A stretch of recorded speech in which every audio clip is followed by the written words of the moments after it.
Sholat sunnah muqayyad itu sholat sunnah yang sudah terikat oleh waktu dan sebab. Kalau sholat sunnah mutlak tidak terikat oleh waktu dan sebab. Nah, sholat sunnah muqayyad itu sholat sunnah yang terikat waktu dan sebab ada dua. Berarti terikat oleh waktu disebut muakkad, terikat oleh sebab disebut dzu sabab. Ya, jadi sholat sunnah muakkad dan sholat sunnah dzu sabab. Nah, dzu sabab nanti ada dua, Pak. Dzu sabab mutaqaddim, ada dzu sabab mutaakhir. Nah, sehingga nanti tidak dipukul rata mana yang boleh dikerjakan setelah asar dan setelah subuh ada. Ya, dzu sababnya mutaqaddim atau mutaakhir. Nanti di depan ada ya. Ini istilah ini tidak bermaksud mempersulit, tapi untuk memudahkan kita dalam memahami penguraian, ya. Dan insya Allah akan selalu saya ulang. Jadi saya ulang lagi nih, sholat sunnah itu ada dua macam kalau dikelompokkan. Yang pertama sholat sunnah muqayyad, yang kedua sholat sunnah mutlak. Nah, sholat sunnah muqayyad dan sholat sunnah mutlak. Muqayyad itu terikat oleh waktu dan sebab, mutlak tidak terikat oleh waktu dan sebab. Terikat oleh waktu disebut muakkad, terikat oleh sebab disebut dzu sabab. Sehingga sholat sunnah muqayyad ada dua tadi, muakkad dan dzu sabab. Dzu sabab ada dua, dzu sabab mutaakhir, dzu sabab mutaqaddim. Sebab yang menjadi permulaan sebabnya ada di awal. Nah, dzu sabab mutaakhir berarti sebabnya ada di akhir. Seperti misalnya kita mau pergi itu dalam bahasa Arabnya disebut safar. Maka ada salat sunnah safar. Itu sebabnya di awal apa di akhir? Sebabnya di akhir, Pak. Ya, sebabnya di awal apa di akhir nih? Pergi dulu apa sholat dulu? Sholat dulu ya. Maka sholat safar itu adalah sebabnya ada di akhir. Sholat sunnah ihram dulu apa sholat sunnah dulu? Sholat sunnah dulu mana? Baru ihram, gitu ya. Kalau sholat sunnah itu tawaf dulu, baru sholat sunnah mayit. Kifayah tadi kalau dikelompokkan dalam sholat sunnah yang sababnya dua. Itu diantara nanti kita akan satu persatu kita uraikan. Pada pertemuan yang lalu sudah sampai kepada sholat sunnah rawatib, ya. Sholat sunnah sebelum dan sesudah sholat fardu. Hanya saja kita baru sampai kepada sholat sunnah rawatib, yaitu sebelum asar. Karena sholat sunnah rawatib itu ada yang muakkad, ada yang ghairu muakkad. Ada yang muakkad, ada yang ghairu muakkad. Muakkad itu sangat dikuatkan, ditekankan. Kalau ghairu muakkad tidak ditekankan, karena nabinya mencontohkannya seperti itu.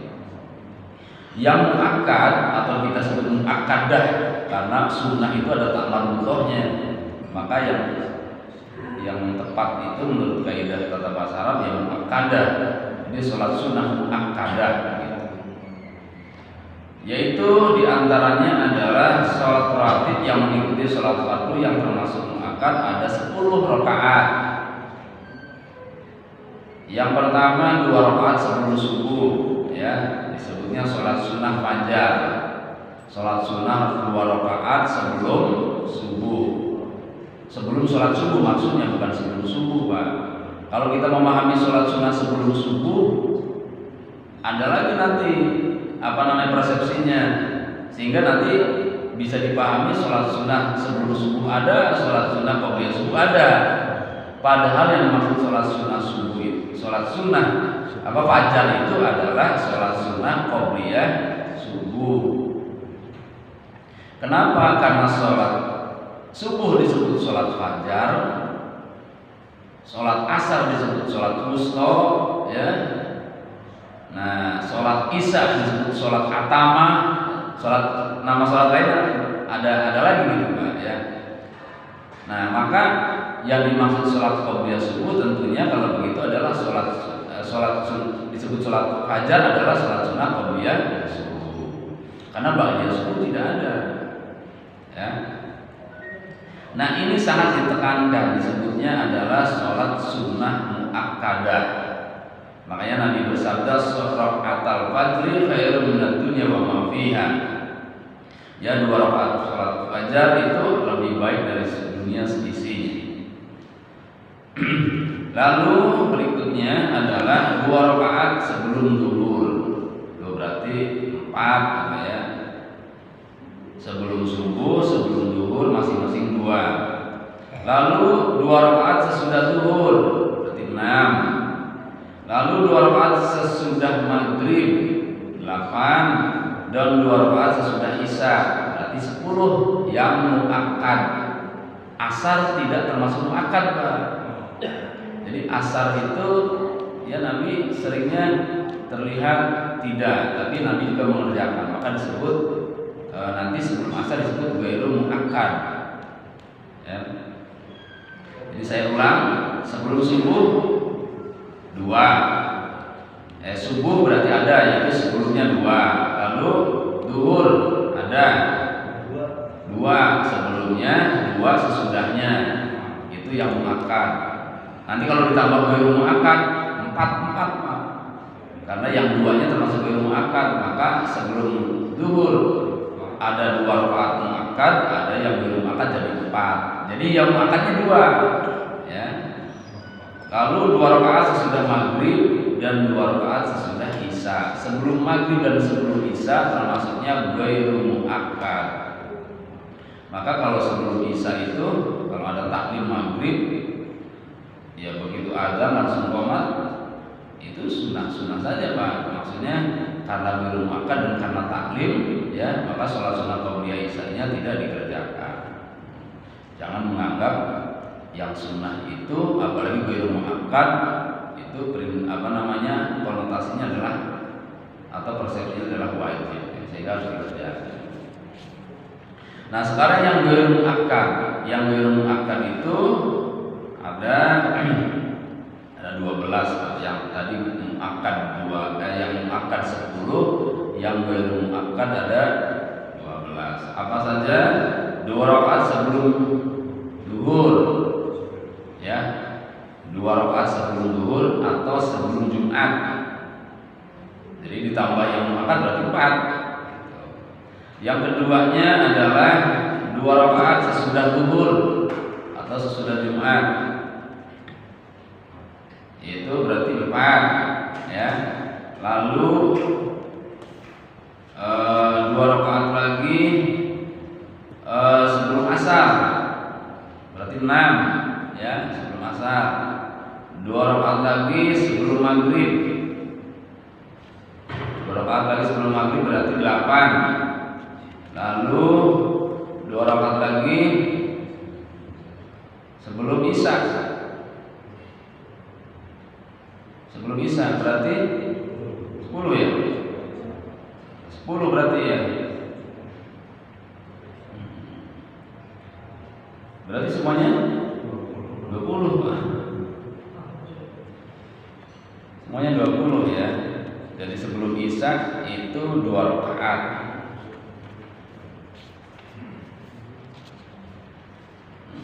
Jadi 10 dan 10 20.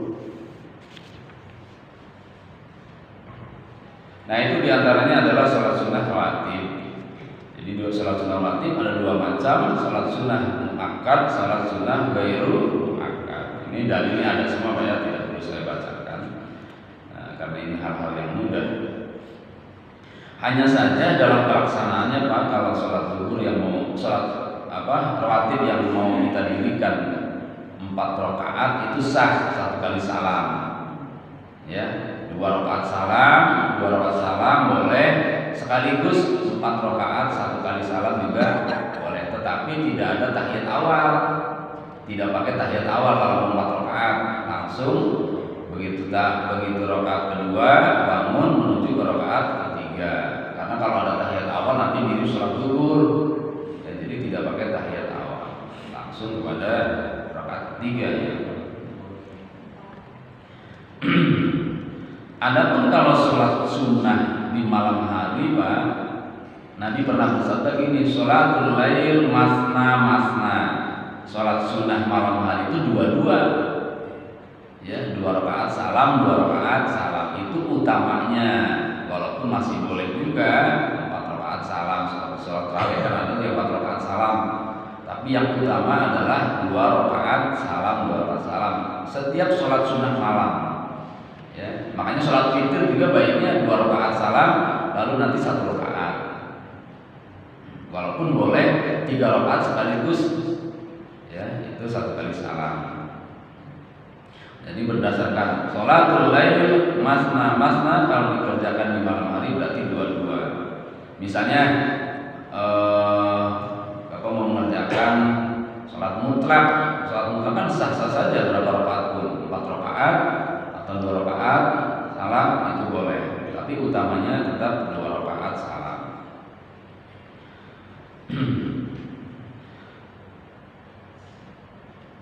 Ya, ini hadisnya karena Nabi sallallahu alaihi wasallam yusolli arba'an yafsilu baina kulli rak'atain bil taslim. Nabi sallallahu alaihi wasallam itu salat 4 rakaat, di antara tiap-tiap 2 rakaat beliau memisahkannya dengan salam. Salamnya beliau adalah alal malaikatil muqarrabin wan nabi wa man tabi'ahum minal mu'minin wal mu'minat. Yaitu salam kepada malaikat muqarrabin, para nabi, mukminin dan mukminat yang mengikuti mereka. Makanya kalau salam itu, Pak, kalau makmum itu niatnya yang pertama adalah menjawab salamnya imam, yang kedua adalah menyampaikan salam kepada tadi malaikat muqarrabin, nabi dan orang-orang yang mengikuti mereka, ya, dari kalangan mukmin dan mukminat. Makanya ini hukumnya disebutnya di dalam hati saja, ya, disunahkan ketika mengucapkan salam itu kita niat menyampaikan salam kepada itu tadi malaikat muqarrabin, itu adalah raqib atid. Kita sampaikan salam kepada mereka, assalamualaikum, niatnya kepada malaikat raqib dan atid. Lalu berikutnya sekarang sholat witir, ya.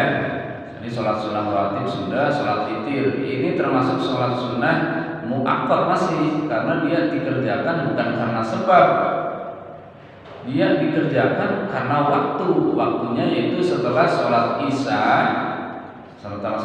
sampai terbit fajar, sampai sebelum didirikannya sholat subuh, itu masih diperkenankan melaksanakan sholat witir. Ini bagi yang suka sholat sunnah, Pak, tidak mau ketinggalan. Bahkan ada yang merencanakan karena khawatir kalau bangun terlalu mepet dengan subuh, maka dia kerjakan setelah sholat isya persis. Ya, Nabi itu pernah bertanya kepada sahabat, 2 orang sahabat yang utamanya. Kata Nabi kepada Abu Bakar begini, ya Abu Bakrin, mata tutir. Abu Bakar, kalau sholat witir kamu kapan mengerjakannya? Lalu Abu Bakar menjawab, awal waktu ba'dal atama, kata beliau. Saya mengerjakannya di awal waktu, ya Rasulullah, setelah sholat atamah. Atamah itu sholat apa tadi? Isya, ya. Di sholat isya disebut sholat atamah. Kalau sholat subuh disebut sholat fajar.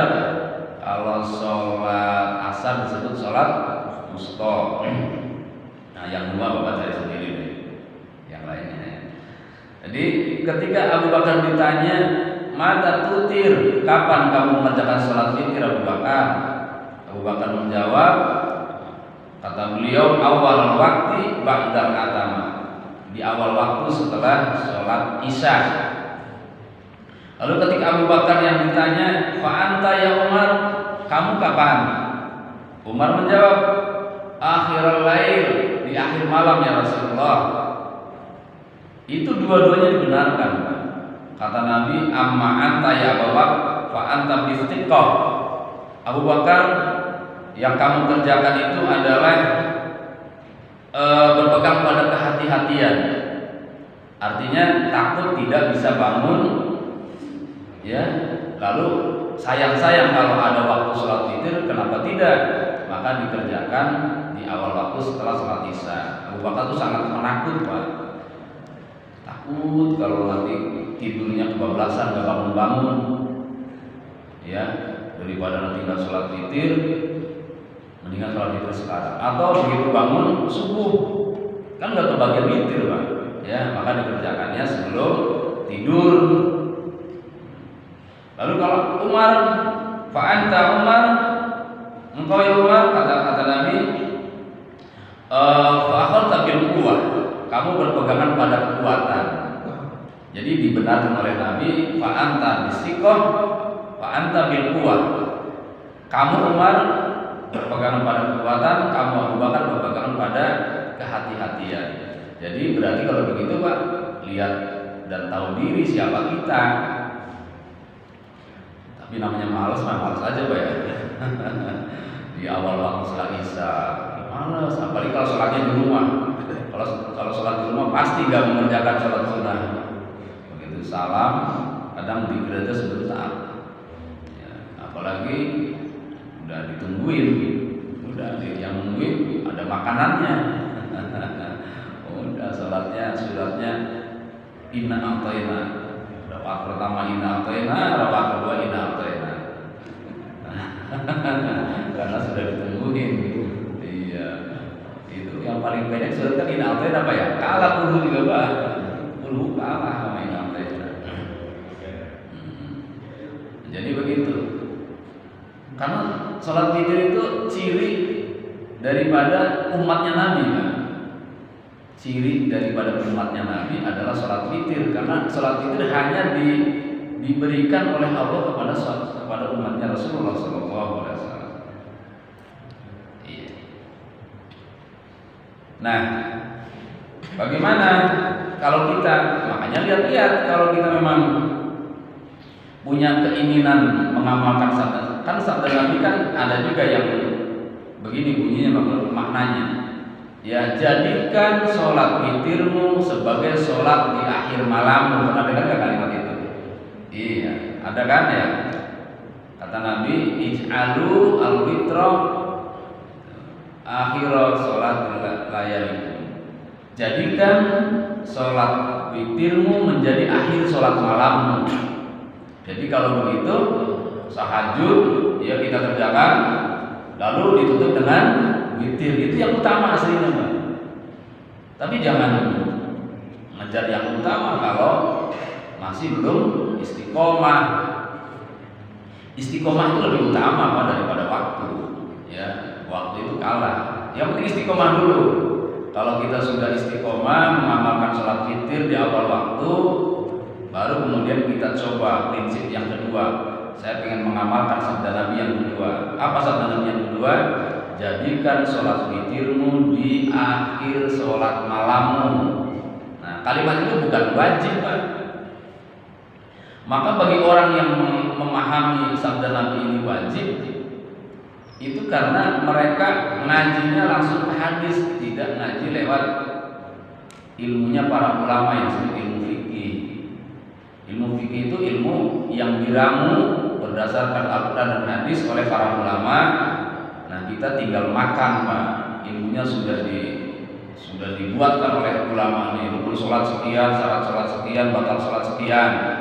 Ya, di zaman dulu nggak ada, Pak, kalimat rukun sholat sekian, syarat sholat sekian, nggak ada. Adanya setelah imam-imam madzhab berkarya, ya, membuat kitab-kitab fikih.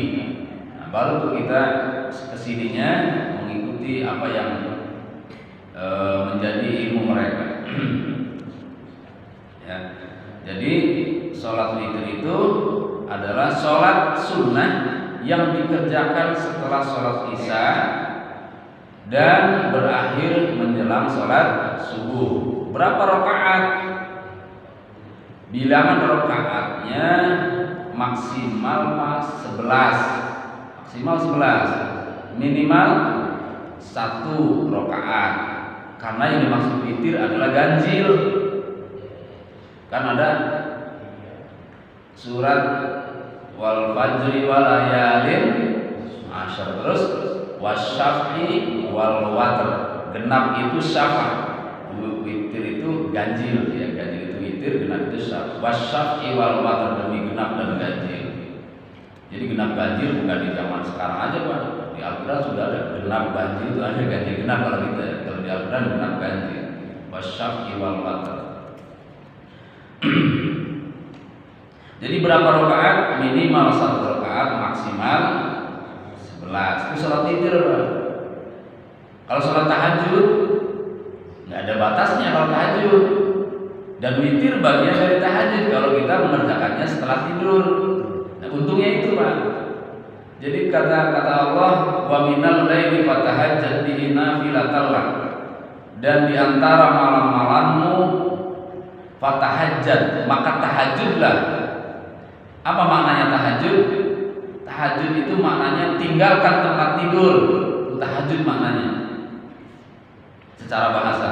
Jadi sholat tahajud adalah sholat yang dikerjakan setelah tidur. Nanti kita bahas di depan ada sholat tahajud ya. Satu persatu sholat witir dulu. Jadi sholat witir adalah sekali lagi sholat sunnah yang dikerjakan setelah sholat isya dan berakhir sebelum subuh. Nah kalau sholat rawatibnya berarti rawatib dulu Pak, jangan witir dulu. Ya kalau mau mengerjakan di awal waktu tapi rawatib dulu.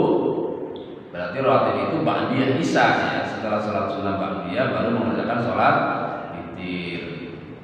Jadi bilangannya 1, minimal, maksimal 11. Nah makanya ada hadis Pak, ini yang menarik nih. Tapi sampai kapanpun susah mengkompromikannya karena madhab itu kadang kita ini fanatik. Yang sudah biasa sholat sunnah tarawih 20 ya nggak mau dipahamkan. Kalau mengamalkan sih mau aja. Banyak juga sih sekarang orang NU yang mengamalkan 8 ya. Tapi jarang orang Muhammadiyah yang mengerjakan 20 jarang. Tapi kalau orang NU yang mengerjakan 8 banyak karena dia jadi imam atau dia berada di suatu masjid yang kondisinya memang 8. Nah, di sana yang berpatokkan 8 itu ya, menurut ulama madhab tidak ada hadisnya. Sholat sunnah tarawih yang 8 itu tidak ada hadisnya. Coba Bapak cek madhab mana, apakah madhab Hanafi, madhab siapa? Hambali atau Syafi'i atau siapapun, tidak ada mereka yang mengajarkan sholat sunnah tarawih 8. Tapi kalau ditanya apa tidak boleh? Boleh saja sholat tarawih itu 2 rakaat juga boleh Pak, nggak apa-apa. Cuman kalau menjadikan dalil Sayyidah Aisyah, nah ini ada Sayyidah Aisyah ya. Maka Rasulullah SAW yazidu fi Ramadan wala fi ghairi al-ihda asyara rakaatan. Tidaklah Nabi menambah di Ramadan maupun di luar Ramadan lebih daripada 11 rakaat. Ya, tidak pernah Nabi menambah sholat di dalam Ramadan maupun di luar Ramadan lebih dari 11. Itu menurut mereka 8 tarawih yang 3-nya witir. Tapi ini ironisnya hadis ini kalau dibuka di kitab Bukhari itu adanya di bab sholat witir, bukan di bab sholat tarawih. Maka jika demikian, yang dimaksud sabda Nabi ini adalah sholat witir. Yang dimaksud oleh Sayyidah Aisyah itu sholat witir, bukan sholat tarawih dan sholat witir. Ya cuman itu tadi kalau apa namanya selera dan sudah kadung udah terlanjur menjadi apa namanya keyakinan, itu sulit dirubah. Apa saja baik NU ke Muhammadiyahnya atau Muhammadiyah ke NU. Tapi sekarang di Jakarta bukan antara NU dan Muhammadiyah, bukan. Di Jakarta tuh lebih banyak antara Ahlus Sunnah dan Salafi, Ahlus Sunnah dan Wahabi. Ya sekarang di Jakarta maksudnya ya, di Jakarta lebih kepada pemahaman Ahlus Sunnah dan Salafi Wahabi daripada NU dan Muhammadiyah. Ya, itu berkembang terus Pak, berkembang terus. Kondisi zaman itu selalu tidak monoton perkembangan madhabnya ya. Bahkan ada madhab zaitun, madhab Panji Gumilang juga ada, baru ya. Iya.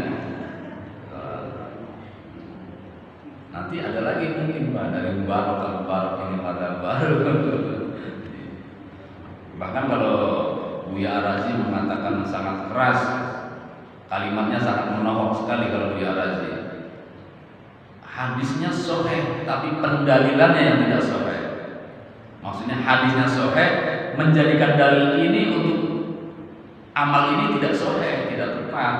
Al-Qur'annya benar, tapi Al-Qur'an digunakan untuk mengamalkan ini kurang tepat gitu. Termasuk sholat 11 rakaat itu menurut mereka adalah sholat sunnah tarawih karena ini ada kalimat fi Ramadan.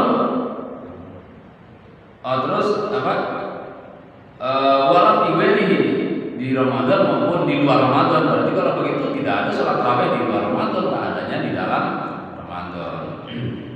Ya. Maka dalil ini digunakan untuk dalil sholat witir yang 11 itu aslinya. Jadi kalau begitu minimal 1 maksimal 11 rakaat bagi yang mau memperbanyak sholat witir. Sekali lagi saya tidak bermaksud mengungkit-ungkit gitu ya perbedaan ini, karena di Jakarta apalagi sudah banyak yang sholat mengikuti selera. Selera itu sekarang imamnya di Al-Mubarak cepat, udah gitu nggak fasih 20 rakaat, mendingan di sana 8 enak seperti misalnya. Itu kan berarti kan di sana ada selera Pak. Ya jujur, apalagi difasilitasi oleh pengurus masjid, siapa yang suaranya enak, hafidz Quran, boleh jadi imam. Akhirnya siapapun madhabnya, siapapun orangnya, apapun madhabnya, silahkan, yang penting suaranya enak dan hafidz Quran. Kita sudah kalah dengan itu daripada sesuai dengan kaidah fikih. Kalau kaidah fikih itu Pak, yang utama jadi imam itu bukan hafidz Quran, bukan. Kaidah fikih itu mengatakan yang paling utama jadi imam itu adalah ahli fikih, bukan ahli Quran. Tapi Nabi mengatakan aqra'uhum, orang yang paling pandai Al-Quran, karena zaman dulu orang pandai Al-Quran pasti ahli fikih. Iya. Karena tidak menutup kemungkinan orang yang hafidz Quran saat ini dia belum termasuk ahli fikih, karena ahli fikih itu tahu permasalahan bagaimana menetapkan hukum. Nah, itulah mengenai sholat witir ya. Kata Nabi SAW, al-witru haqqun ala kulli muslim. Sholat witir itu hak setiap muslim. Man ahabba ayyutira bi khamsin falyaf'al. Siapa yang suka mengerjakan 5 silakan. Wa man ahabba ayyutira bi salas falyaf'al. Siapa yang suka dengan 3 rakaat silakan. Wa man ahabba ayyutira bi wahidah falyaf'al. Siapa yang suka mengerjakan 1 rakaat silakan. Ini dalil menunjukkan bahwa minimal sholat witir adalah 1 rakaat. Ya.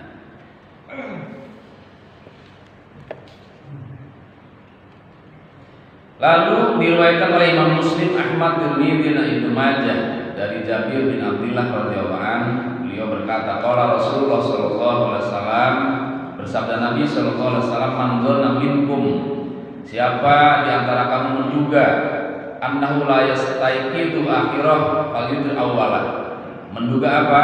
Dia tidak bisa bangun di akhir malamnya, maksudnya sebelum subuh, falyutir awwalah, maka salat witirlah di awal. Wa man dzanna minkum annahu yastaiqitu akhirah, siapa yang menduga itu lebih kuat daripada syak. Jadi begini, menduga itu dzon disebutnya ya. Dzon di bawahnya dzon, syak di atasnya dzon, yakin. Jadi ada 3, syak, dzon, yakin. Nah, dzon itu 50-50. Kalau syak itu bisa 40 60, bisa 30 70. Kalau yakin ya 70 30. Maksudnya antara tidak dan iyanya ini bisa bangun apa tidak nih? Antara iya dan tidaknya seimbang, maka disebut dzon. Kalau yakin, kalau dipastikan pasti bisa, karena apa? Satu, alarm gitu ya. Apalagi pesen misalnya sama istri, sama teman. Yang ketiganya ada doa. Doa yang dibaca adalah surat ini, surat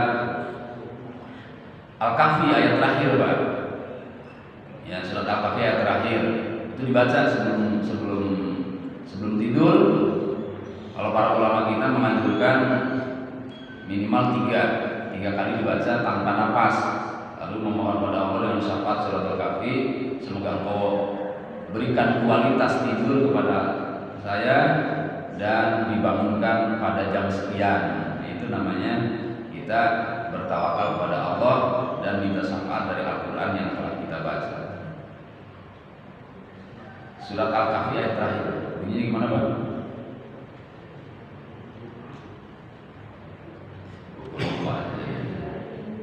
Nah, gimana, Bu?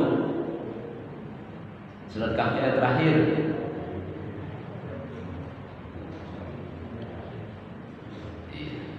Itu manjur, Pak. Coba deh Bapak amalkan.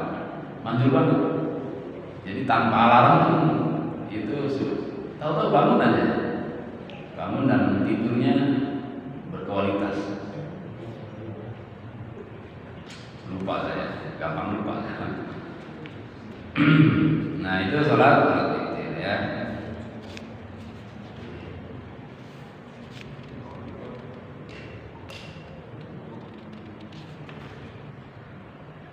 Selanjutnya adalah kalau kesunahannya sama saja, Pak. Kesunahan sholat sunnah dan sholat wajib sama saja. Ada iftitah, ya, ada apalagi baca surat, dan suratnya bebas, tidak terikat oleh surat sabihis atau al-ghosiyah, tidak. Sholat witir suratnya bebas, yang penting kita baca surat, setelah Al-Fatihah baca surat.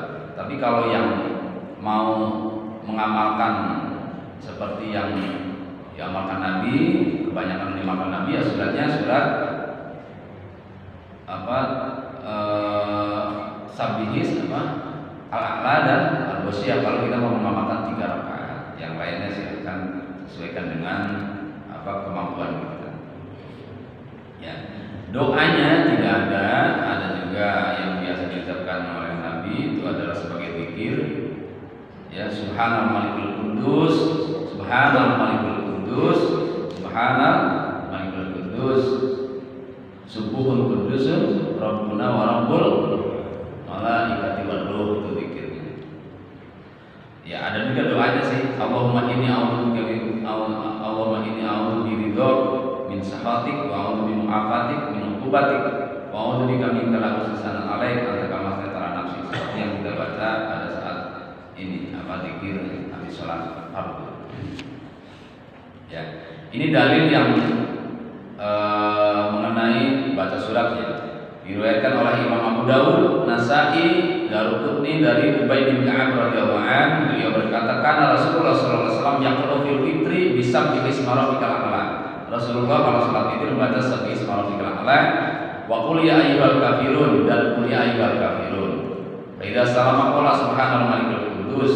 Setelah salam beliau mengucapkan subhanal malikul qudus 3 kali, lalu ditambah rabbil malaikati wal ruh. Itu zikir dan doa setelah sholat witir. Lalu kemudian sholat sunnah berikutnya adalah sholat sunnah duha. Ya, sholat sunnah duha itu termasuk sholat sunnah yang utamanya dikerjakan sendiri, Pak. Tapi boleh juga dilaksanakan secara berjamaah, tapi tidak utama.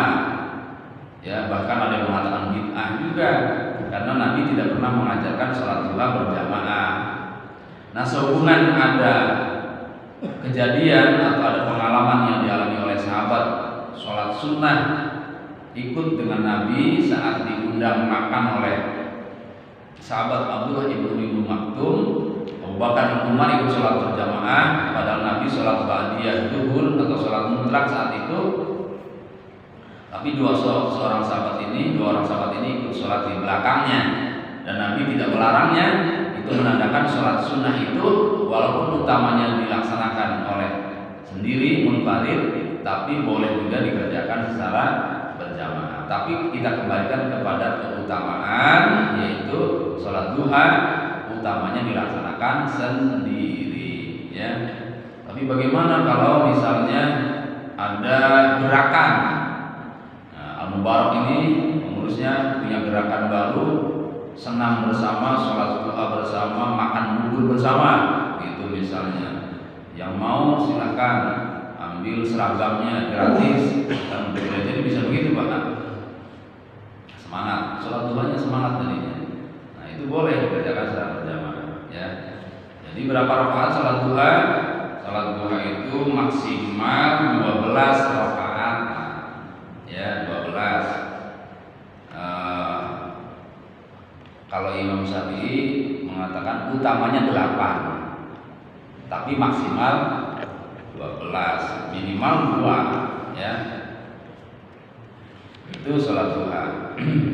Qala Rasulullah sallallahu alaihi wasallam yusbihu kullu sulami min ahadikum shadaqah. Kata Nabi sallallahu alaihi wasallam, setiap pagi tiap-tiap persediaan seorang terdapat sedekah. Jadi kita itu diwajibkan sedekah tiap hari, Pak. Terutama biar kita sehat maksudnya, karena kalau bicara persendian berarti bicara tubuh, ya, dan tubuh yang normal sendi-sendinya gerakannya normal. Jadi bangunnya mudah, duduk mudah. Kalau bangun udah sulit, mau duduk sulit, berarti persendiannya mulai berkurang fungsinya, ya. Nah, itu bukan disebabkan kurang sedekah, bukan, ya. Itu diantaranya kenikmatan yang Allah berikan kepada kita, ada apa disebutnya, yang tanggung jawabnya. Itu baru persendian, Pak. Belum mata, belum bicara, belum mendengar, ada lagi kewajiban ibadah lainnya. Jadi kata Nabi, setiap pagi itu persendian-persendian kita itu disuruh sedekah, Pak. Ya, ada kewajiban sedekah. Kalau punya uang ya cukup pakai uang. Nah, faqulu tasbihatin sedekah, sedekah. Setiap tasbih termasuk sedekah. Tasbih sedekah. Wa kullu tahmidatin sedekah. Dan setiap tahmid juga sedekah. Wa kullu tahlilatin sedekah. Setiap tahlil itu la ilaha illallah sedekah. Wa kullu takbiratin sedekah. Setiap takbir juga sedekah. Wa amrun bil ma'ruf sedekah. Mengajak kepada kebaikan itu sedekah. Wa nahyin 'anil munkar sedekah. Dan mencegah kemungkaran juga sedekah. Wa yujzi'u min dzalik rak'atan yarka'uhuma min duha. Dan cukuplah semua itu sedekahnya dengan 2 rakaat salat duha, Pak. Jadi terutama bagi yang tidak pernah amar ma'ruf nahi munkar, jarang tahlil. Jarang tahlil itu bukan berarti jarang ikut tahlilan, bukan, Pak. Itu tahlilan disebutnya. Tahlil itu adalah membaca la ilaha illallah. Kalau orang Indonesia kan, Pak, kalau melakukan sesuatu yang rutin tinggal tambahin an. Ya, mengadakan kegiatan disebut ditambahin akhiran an. Mengadakan maulid disebut maulidan. Mengadakan tahlilan. Apalagi mengadakan baca surat yasinan. Ya begitu orang Indonesia. Jadi tahlilan itu bukan bahasa Arab. Sunatan. Iya, sunatan gitu. Hajatan, ya enggak? Yang hajatan. Ya gitu orang Indonesia. Cuman kadang diplesetin sama orang-orang yang enggak suka. Yasinan itu berarti main-main, bukan kita main-main. Ya, karena ada annya. Kalau mau baca Yasin, jangan Yasinan, main-main itu namanya. Gitu. Padahal maksudnya adalah melakukan bersama-sama baca surat Yasin. Ya. Jadi yang maksud tahlil itu adalah membaca la ilaha illallah. Jarang kan? Jarang nggak membaca itu? Jarang. Karena yang ada tuh biasanya kalau sholat subuh, ya biasa sholat subuh ya. Dan itu adanya di masjid, di rumah mah jarang. Nah, jadi setiap tadi baca tahlil, baca tahmid, baca takbir itu ada sedekah. Dan cukup kata Nabi 2 rakaat sholat duha mampu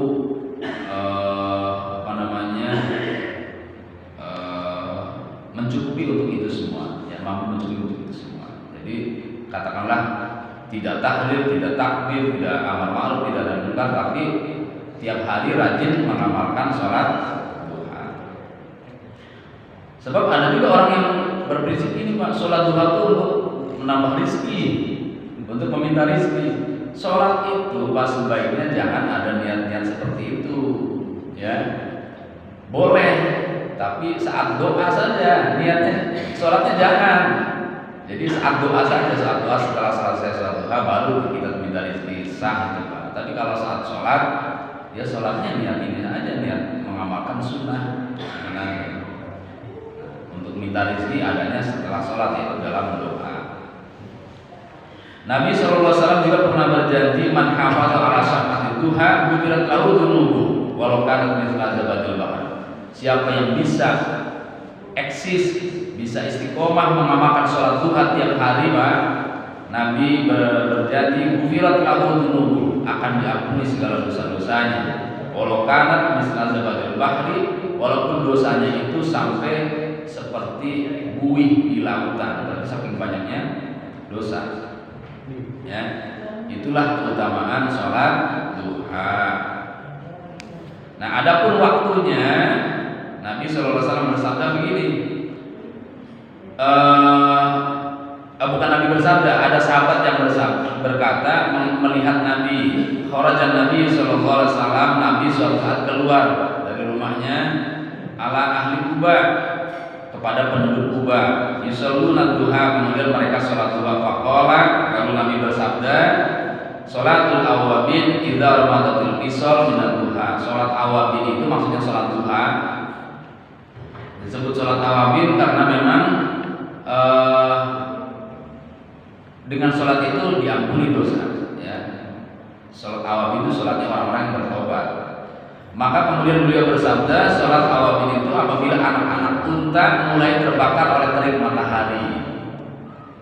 Berarti utamanya nih, Pak, ya, utamanya saat anak unta mulai terbakar oleh terik matahari. Anak unta itu berarti kecil, Pak, ya, dan kulitnya masih halus. Kira-kira terbakar oleh terik matahari kira-kira jam berapa? Ya itu silahkan Bapak terjemahkan sendiri, ya. Itu sah, Bapak mengatakan 10 sah, jam 9 sah. Ya. Kalau di Mekah kan panas banget, Pak. Jam 9 itu terik matahari sudah luar biasa. Kalau kita lama-lama di luar menyengat juga, Pak. Ya, sekitar jam 9 jam 10 ya udah mulai tanah kota mulai kepanasan. Kalau biangnya itu jam 12, kepanasannya jam 11 jam 12. Itu utamanya antara jam 9 sampai jam 10. Tapi kalau Bapak memahami hadis ini jam 11 ya nggak salah. Silahkan saja, namanya pemahaman ijtihad, ya.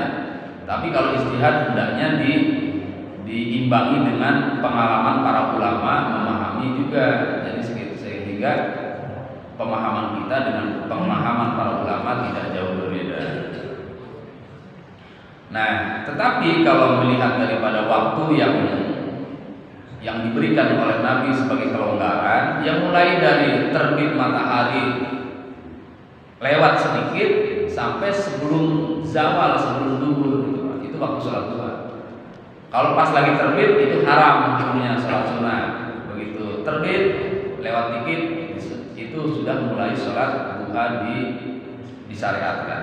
Makanya sholat ini Pak, sholat isyraq atau sholat subuh itu Ibnu Abbas mengatakan ya sholat duha. Sholat isyraq itu sholat duha. Iya. Jadi sahabat Ibnu Abbas salah satu orang sahabat Nabi yang berpendapat sholat subuh itu tidak ada, sholat isyraq itu tidak ada, yang ada adalah sholat duha. Tapi Imam Ghazali berpendapat ya sholat isyraq ada, sholat subuh ada, yaitu sama waktunya, tapi dia diberikan kepada orang yang berangkat ke masjid sebelum subuh dan berada di masjid sampai waktu itu, maka dia dapat waktu sholat isyraq.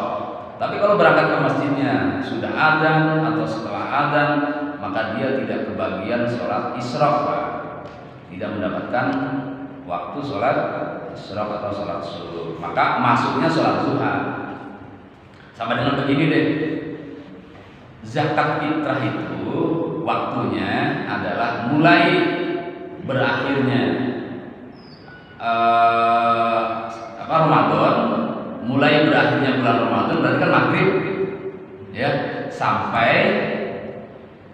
khotib naik mimbar di pagi harinya, itu waktu penyerahan zakat fitrah. Bagaimana kalau diserahkannya setelah khotib naik mimbar? Boleh diserahkan, tapi itu nilainya bukan zakat, nilainya apa? Sedekah jadinya. Jadi menyerahkannya boleh, ya. Itu berkaitan dengan waktu, Pak. Kayak tadi, pengennya sholat isyraq, tapi datangnya setelah azan, jadi jatuhnya sholat duha. Gitu. Jadi begitu. Kalau pendapatnya Imam Al-Ghazali, kalau pendapat Ibnu Abbas, ya sholat isyraq, ya sholat duha, begitu. Jadi sholat duha demikian ya. Jadi minimal 2 rakaat, maksimal 12. Adapun doanya Pak, doanya tidak ada yang nurut dari Nabi. Ada juga buatan-buatan ulama. Doanya yang biasa kita baca, Allahumma inna duha dan seterusnya. Itu doa bukan dari Nabi ya. Jadi dari Nabinya bebas doa apa saja. Termasuk sholat tahajud itu tidak ada doa yang dari Nabi, tidak ada. Kalau ada itu bukan doa setelah sholat tahajud, itu doa iftitah sholat tahajud. Itu saja barangkali kita sampai sholat duha dulu ya. Apabila ada yang mau ditanyakan silakan.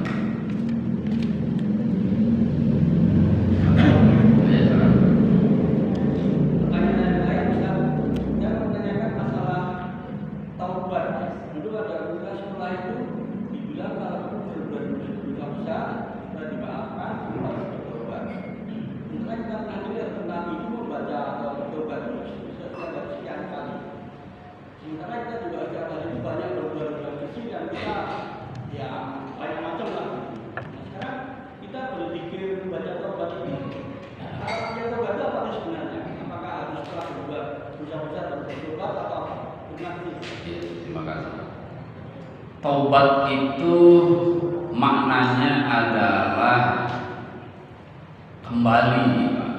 Taubat itu maknanya adalah kembali. Yang dimaksud adalah kembali ke fitrah. Fitrah kita itu kan suci.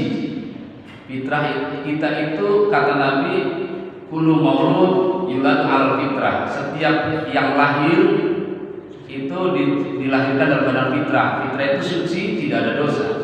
Maka setelah kita lahir kemudian tambah usia, kalau ada dosa-dosa, balik ke sini, balik. Nah, itu namanya tobat. Berarti dengan cara apa bisa balik lagi? Dengan cara minta ampun kepada Allah. Itu disebutnya tobat. Apakah harus dengan istighfar? Istighfar itu kalimat astagfirullah, tidak harus. Apakah dengan sholat? Tidak harus juga. Jadi tobat itu sebetulnya cukup dengan nadamah. Apa? Penyesalan. Itu sudah tobat. Ya Allah, saya berjanji deh tidak akan melakukan lagi. Itu sudah tobat namanya. Nah, tapi syariat yang diajarkan Nabi minimal dengan istighfar. Dan istighfar itu adalah pernyataan atau kalimat sebagai wujud dohir syariat bahwa kita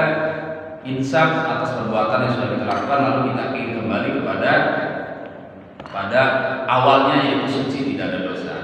Lalu ada juga dengan mandi, Pak. Bisa mandi tobat namanya, ya. Dalam Islam sunnah. Kalau orang kafir masuk Islam juga sunnah, Pak. Sunnah apa wajib? Orang kafir masuk Islam, mandinya sunnah, ya, sunnah mandi tobat. Wajibnya itu karena ini, Pak, bukan karena tobatnya, tapi karena ada hadas besar, ya, hadas besar. Jadi mandi wajibnya karena menghilangkan hadas besar. Jadi untuk tobat, ya, satu berarti kalau begitu dengan istighfar, dengan penyesalan, nadamah, tidak dengan istighfar juga sudah sah. Yang kedua dengan istighfar, yang ketiga dengan mandi tobat. Kalau belum pernah, sekali-kali amalkan mandi tobat itu. Jadi kamar mandi mandinya, apa? Jadi kamar mandi. Jadi diguyur rambutnya sampai kaki basah semua dengan niat saat mandi itu, ya Allah, bersihkan dosa-dosaku seperti Engkau bersihkan tubuhku ini dengan air. Jadi begitu, dalam hati saja, ya, sudah cukup begitu. Ya, kalau ada kembang silakan. Ya. Bagaimana kalau ada keris di sampingnya, ya nggak apa-apa. Cuman kalau meyakini begitu jadi musyrik, ya. Tapi kalau pertanyaannya asal pertanyaan yang tidak mengarah ke sana, ya itu. Jadi apa? Pakai nadamah, penyesalan, istighfar, pakai bacaan astagfirullahaladzim, lalu kemudian pakai mandi, ya, lalu pakai sholat taubat. Kapan dilakukan sholat taubat? Sholat taubat itu secara otomatis atau secara nama boleh kita kerjakan di malam hari, di siang hari boleh 2 rakaat. Tapi kalau kita mengamalkan sebagai bentuk istiqomah, itu disebutnya sholat awabin, yaitu ba'diyah maghrib, Pak. Setelah ba'diyah maghrib 2 rakaat. Kita ba'diyah maghrib, ya, 2 rakaat, lalu 2 rakaat lagi sholat sunat awabin, disebutnya sholat sunat awabin. Demikian, ya. Dibilang Nabi bertaubat sekian kali itu apa? Oh iya, itu istighfar. Bukan bertaubat. Iya, istighfar, tapi taubat. Tapi maksudnya baca istighfarnya, baca astagfirullahnya, yang diketahui oleh sahabat itu 70 kali, dan Nabi juga mengatakan seperti itu. Maka sunnah bagi kita istighfar itu tidak 3 kali, tapi kalau bisa lebih dari yang Nabi ucapkan, karena Nabi mengucapkannya 70, ya. Kita yang banyak dosa masa 70, kalau begitu harus lebih daripada 70. Tapi itu sekali lagi salah satu cara tobat, bukan satu-satunya cara tobat. Itu salah satu cara tobat dengan membaca istighfar. Dan baca istighfar itu belum tentu disebut tobat juga, karena kadang mulutnya istighfar, hatinya ya enggak juga, enggak menjamin mulutnya istighfar, hatinya istighfar. Yang penting hatinya. Jadi istighfar itu kalau boleh saya usul, jangan membaca istighfar tapi beristighfar. Coba bedakan. Kalau membaca istighfar berarti mulutnya, kan? Tapi kalau beristighfar, yang mulutnya ya hatinya. Astagfirullah. Bahkan saya ingin atau Ilah As-Sakandari, pengarang kitab Hikam, itu beliau istighfar tiap saat. Kalau ngajar baru berhenti ngajar, astagfirullah, alhamdulillah, astagfirullah, alhamdulillah, astagfirullah. Sampai ada santri yang mengamati, ini Tuhan ini kalau baca enggak ada yang lainnya, atau kenapa baca astagfirullah, alhamdulillah, astagfirullah. Anakku, kata Sayyidina Ibnu Athaillah sekalian, setiap hari kita berdosa. Tidak pernah kita tidak berdosa.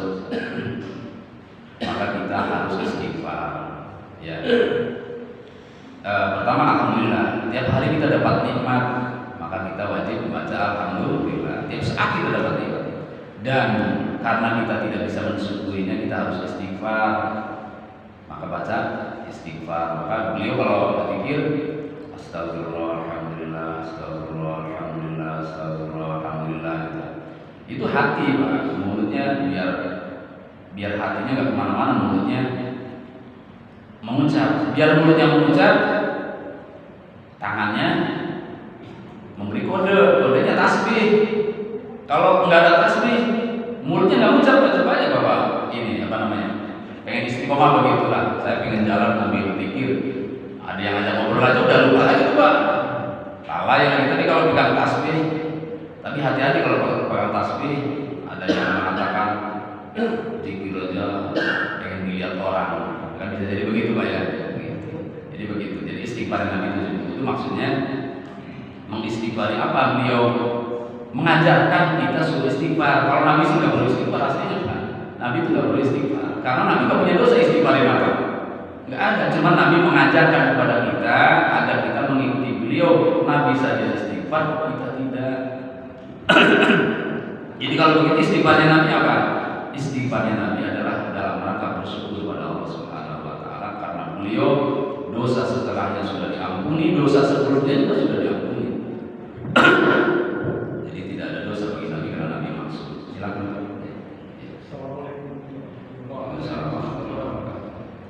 Bagaimana sih secara makmum kalau imamnya rakaat? Apakah nanti imamnya setelah menyadari kelupaannya harus melakukan sujud sahwi sebelum salat? Kemudian mohon penjelasan. Iya.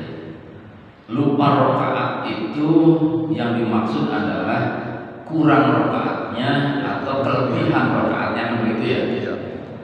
Nah kalau lupa rakaat memang siapapun disunahkan sujud sahwi, baik imam maupun makmum ataupun munfarid. Tapi kalau lupanya adalah lupa baca surat, itu tidak sunnah tidak sunnah sujud sahwi. Nah begitu dia harusnya rakaat terakhir itu tiga rakaat harusnya salam tahiyat, lalu tiba-tiba bangun lagi, diingatkan oleh makmum subhanallah, ya. Nah maka kemudian imam duduk lagi. Nah lupa yang seperti itu disunahkan sujud sahwi ya.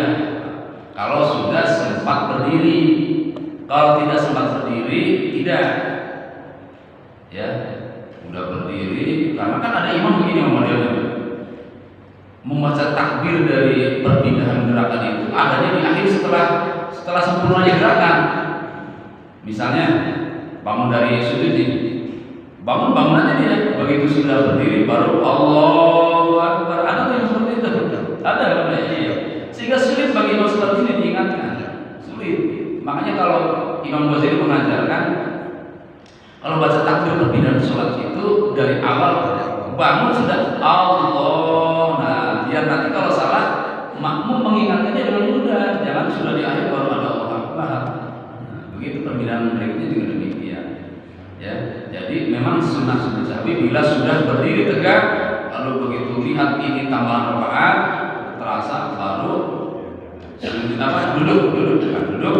Nah setelah tahiyat baca tahiyat selesai, baru sebelum salam baru sujud sahwi. Demikian. Lagi? Cukup? Oh ibu silakan.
Jadi yang dimaksud muakkad dan muakkad itu begini, muakkad itu ditekankan. Kalau bahasa ini, jangan sampai tinggalkan ya.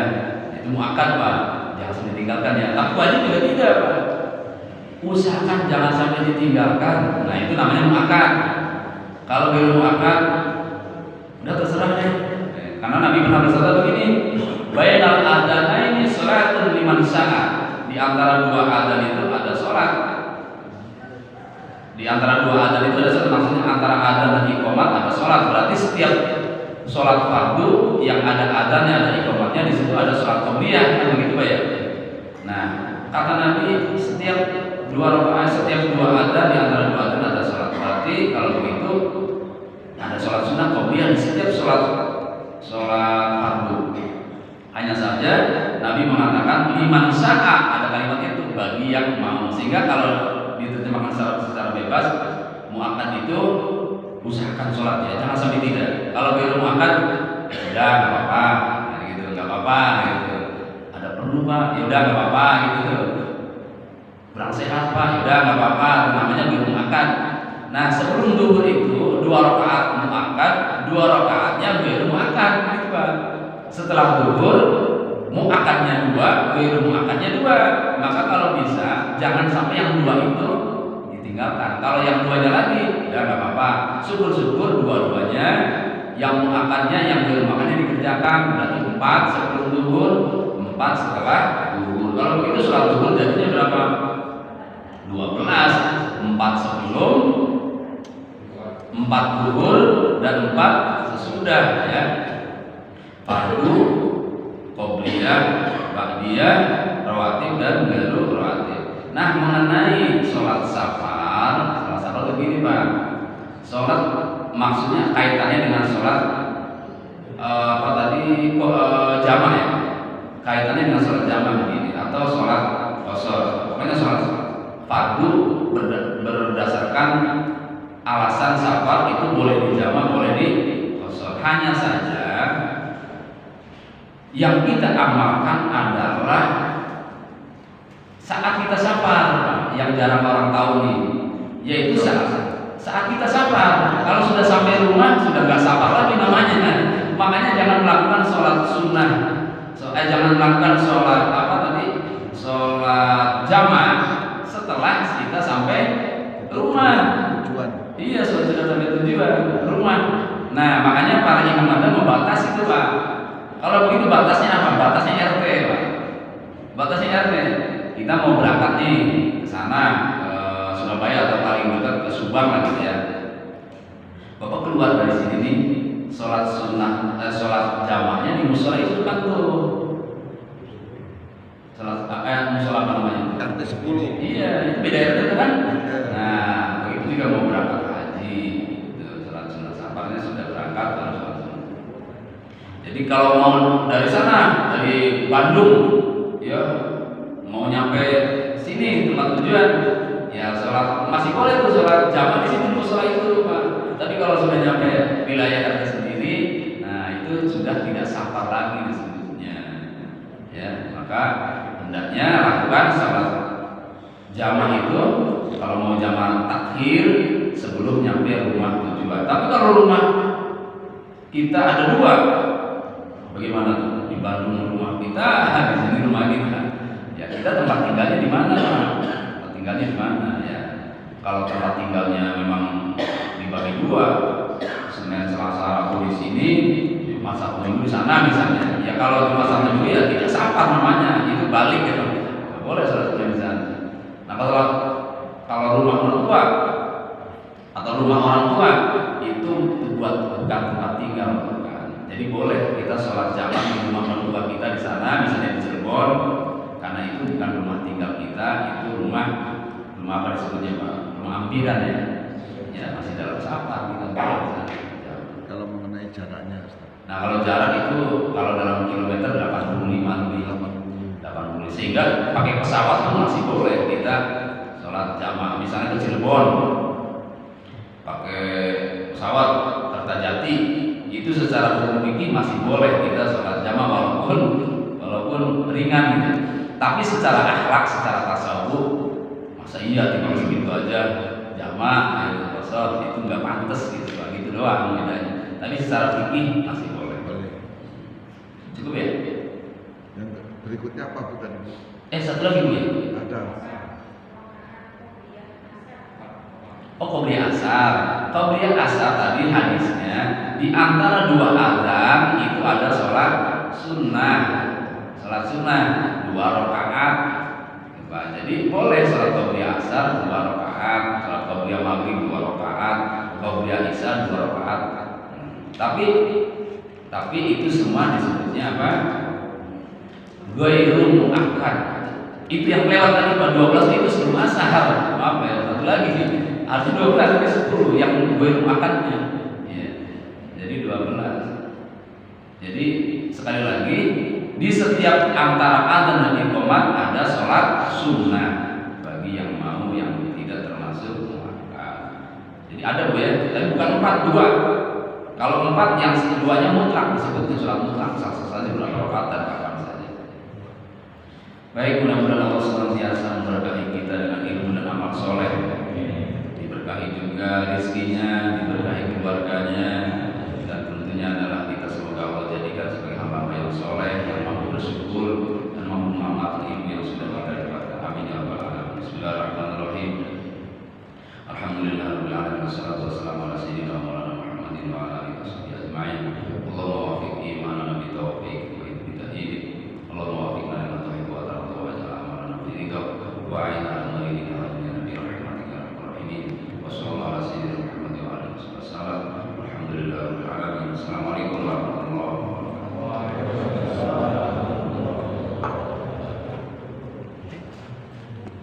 Ya habis.